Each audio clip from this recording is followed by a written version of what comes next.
All right, everybody's favorite segment, Stump My Nephew, Sam My Nephew. He answers really cool trivia questions that have to do with guns, gun history, gun function, all kinds of cool stuff. He's a wealth of information. So this week, we have something really cool that we're going to talk to him about that has to do with some of the other things he does when it comes to gun education. So without further ado, Sam, how's it going, man? Oh, I'm well. How are you guys? Good. So how's the weather in Virginia? Well, we're preparing for the biggest blizzard in 16 years. That's coming up tomorrow. Super excited about that, as you can see. Just getting a head start here.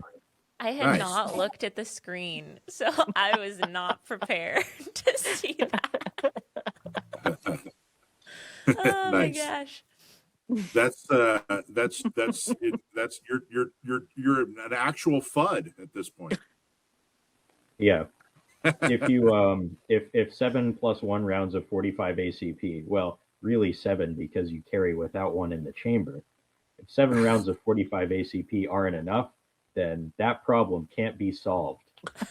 There you go. All right, Elmer. That was such a good representation. I love that. Yeah. If you need more than 5 rounds to hunt, you're a bad shot. Yeah. I heard you got famous. You went viral or something. Yeah, apparently. Talk about that. What's that video?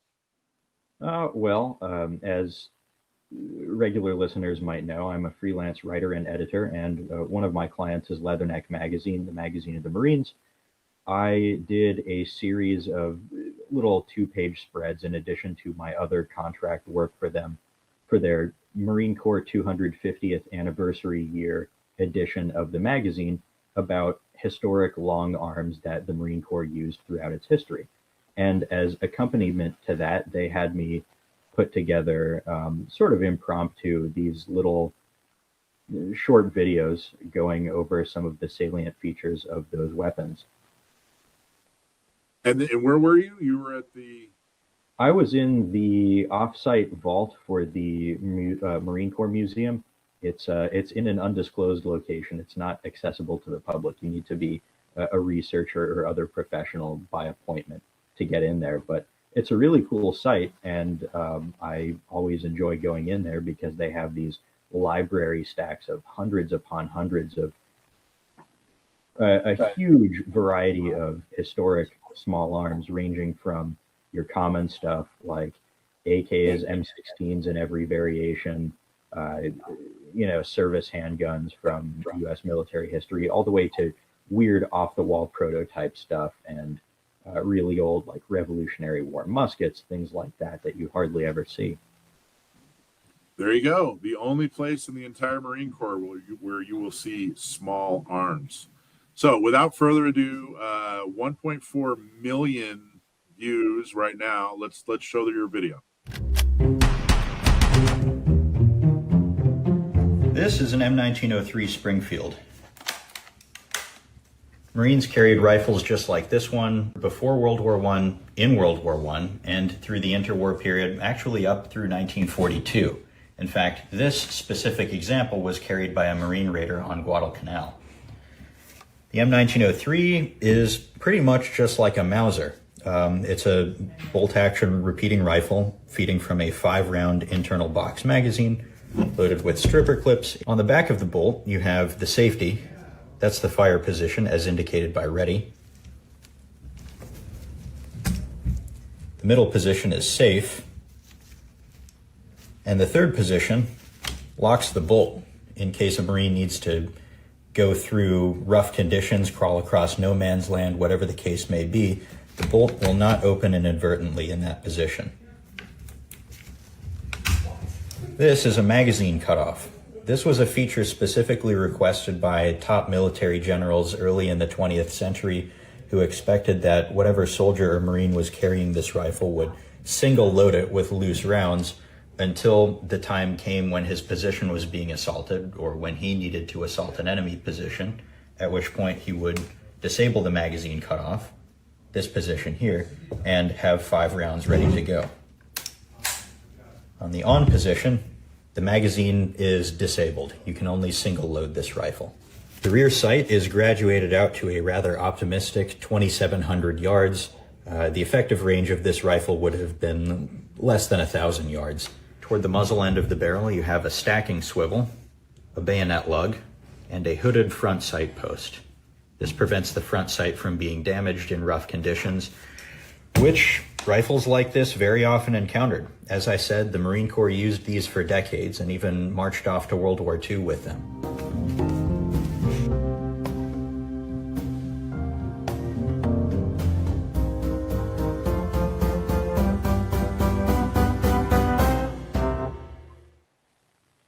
Very cool. A That is rather super cool. optimistic 2,700 yards. I like That made me chuckle. that. Yeah. Yeah. Well, I'm a bit more awkward in front of a camera than I'd like, especially in those pieces. But full credit goes to Vanessa, the videographer, who's behind the camera for all of those. She did a really fantastic job cutting the clips together in which I'm speaking a little bit more coherently. Great job, Vanessa. Great job, Great, great, Sam. great. Okay, so if they want to see more clips from This Is My Rifle, where do they go? Those are on the Marine Corps Association's YouTube channel, and they're up on Facebook as well. All right. Who Now, wants to add? disclaimer Go ahead. for the Yep. usual listening audience, those video shorts are going to be pretty high level. They won't get into a lot of really intricate technical details that you might be looking for. They're sort of a 30,000-foot overview for people who might not be too terribly familiar with military arms. If you want some really good resources on all of those, I pulled a lot of the information I used in those from Bruce Canfield's books. He is an absolutely phenomenal gun writer. I highly recommend everything he's put out. Okay, real quick. I knew about 10% of what you said about that gun. So, Dakota, what percentage of information did you already know about that gun? That was a gun? Sam closing his eyes when I said that was funny. Yeah, no, I mean, I don't really know a lot about historical firearms at all. So I can look at it and know that it's, I know how that gun works just by looking at it. Like I get the process of how to load it and unload it, but I wouldn't have known any of the details about like why they designed it a certain way or what the purpose of having the bolt lock, position on the safety is. I just don't. I don't read That was into great. things like Alicia, that. what percentage of that information did you already know? I'm right in the same place with Dakota. As number wise, I don't know how to put a number to it. It was a lot of good information. It was. I hardly knew any of that. That was great. I thought it was really Yeah. interesting. Well, that and the you- safety, that was something that aspect was completely new to me. I've not seen that before. So that was Yeah. completely new. and the fact that you knew who carried it, Yeah. when they actually carried it in service. That was amazing. There's a lot of Yeah. great information on that. You Yeah. did a great job. Those videos are really, really interesting. So make your way on over to the Marine Corps Foundation, Sam? Is that what Yeah. you said? Marine Corps Association. Sorry, Marine Corps Association. Make your way on over there and check out his other videos. Okay, now the Stump My Nephew question. Who's going to ask the question this week? I've got it. Dakota. Okay, Alright. Chester from Vista Mesa asks, the Winchester Good. Model 70 is often called the rifleman's rifle. What major manufacturing change in 1964 caused many collectors to consider post-1964 Model 70 rifles less desirable? Chester from Vista Mesa, thanks for writing in. By the way, I am not entirely convinced that you guys aren't just making up place names. Vista Mesa has got to be fake. There's no way that's No. real. What do you I'll mean? Google Vista it right Mesa. now. I kind of laughed when I heard that too. I don't know where that is. It's got to be a legit place. Mesa Vista Vista is a legit place in San Diego, in the greater San Diego area. Maybe the words got flipped when we retyped it into the show. There is a Mesa Vista. That's kind of funny. Mesa Vista, yeah, near Sarah Mesa.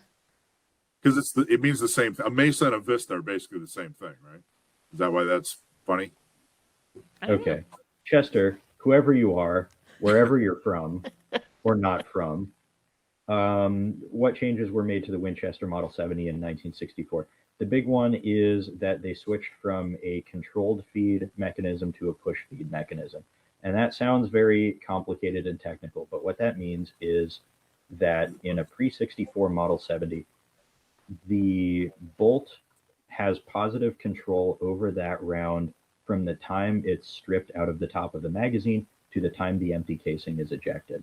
If you can imagine a box magazine with the rounds stacked up on top of one another, when the top round is picked up by the bolt, the extractor has a hold over that. It's big claw style extractor. So if if you're familiar with like Mauser rifles, for example, those also use controlled feed. Push feed, which is what they switched to, works a little bit differently. Push feed is a little bit more like a Mosin Nagant if you're a milsurp rifle person, where the bolt pushes the top round of the magazine out and forward into the chamber, and then the motion of locking the bolt into place snaps the extractor claw over the rim and groove of the casing. I guess it's a little bit mechanically simpler, or it can be a little bit mechanically simpler. A push feed system needs its own separate spring-loaded ejector, whereas an ejector in a controlled feed weapon uses just a fixed metal blade, because the ejection force is provided by you pulling the bolt back. I prefer controlled feed because I like that the bolt positively controls that round, and I like that you can sort of dictate the ejection force by how hard you pull on the bolt. It makes the rifle a little bit more inherently reliable because there's less of a possibility of a malfunction in the form of a double feed. Probably less of a problem with a hunting rifle than with, say, a late 19th, early 20th century military rifle. But push feed is also a little bit worse for reloaders, because with a controlled feed rifle, you can dictate the ejection force just by pulling on the bolt harder or less hard when you're opening it up. So you can have, if you pull on the bolt slowly, you can have the brass just plop out instead of ejecting under spring pressure. It's a tiny difference. No one is going, I'm not buying a push feed rifle because I'm a reloader. But controlled feed is, in most people's opinions, a little bit nicer and a little bit more elegant. So that's why people like their Pre-64 Model 70s. I hope I explained that adequately. Well, I mean, you got the entire answer and then also a lot more on top of the entire answer. So you did good. In 1964, Winchester redesigned the Model 70 to use cheaper manufacturing methods, replacing the controlled round feed Mauser-style claw extractor and many machined parts with push feed and stamped components. Collectors generally prize the pre-1964 rifles for their craftsmanship and controlled round feed action. Yeah, and it's, I've heard that for decades, that people would bash post-64 Winchester rifles, and it kind of became this thing that everyone just accepted, like, oh yeah, they were better before 64. And then at some point I asked, well, wait a minute, why? And no one knows why. Like, very few people are like, well, it just used to be better, and I heard my buddy say it, so therefore I'm going to say it. The Winchester booth. Are you telling us that you're Chester from Vista Mesa, Mike? No, I would never. I rarely go by that anymore. But I can tell you that the Winchester booth, a lot of the Model 70s that I was looking at, I think all of the Model 70s I was looking at, had a big writing on the tag, Pre-64 action. And they're adamant. They're really trying to break out of that. Hey, we're not junk post-64. They've gone back to that claw thing. And I guess with the big thing with the claw feed rather than the push feed is you don't have to worry about gravity too, right? Say again? You don't have to worry about gravity. If you won't, right? Yeah, your cartridge won't just fall out of the action if you're at the wrong angle.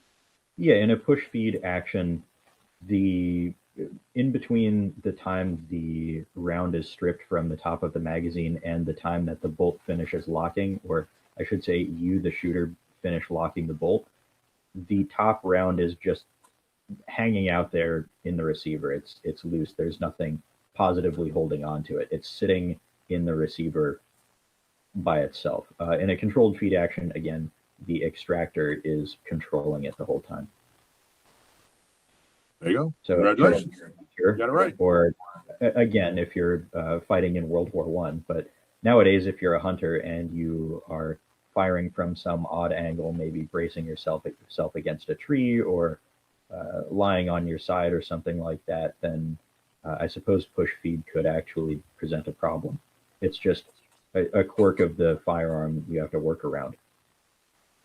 Well, I can't, Alicia, you and I were talking about that. I can't tell you how many times I've purchased something for my gun and I was solving a problem that I didn't have, but it was better.